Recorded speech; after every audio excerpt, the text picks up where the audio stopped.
सामी और समद बहुत खुश थे क्योंकि बकरा ईद आने वाली थी। एक दिन उनके अब्बू ने कहा, चलो बच्चों, आज हम बकरा खरीदने जाएंगे।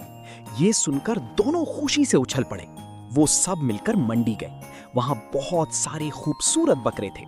सामी को एक सफेद और मोटा बकरा पसंद आया, जबकि समद को एक भूरा और चंचल बकरा अच्छा लगा।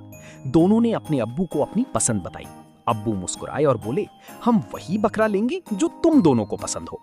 आखिरकार उन्होंने एक खूबसूरत सफेद और भूरा बकरा खरीद लिया। सामी और समद ने उसका नाम चांदू रखा। वो रोज उसे चारा खिलाते, पानी देते और उसके साथ खेलते। चांदू भी उनसे मानूस हो गया था।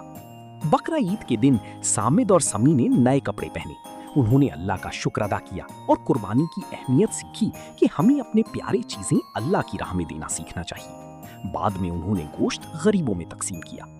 इस दिन सामी और समद ने खुशी, मोहब्बत और बांटने का असल मतलब समझ लिया।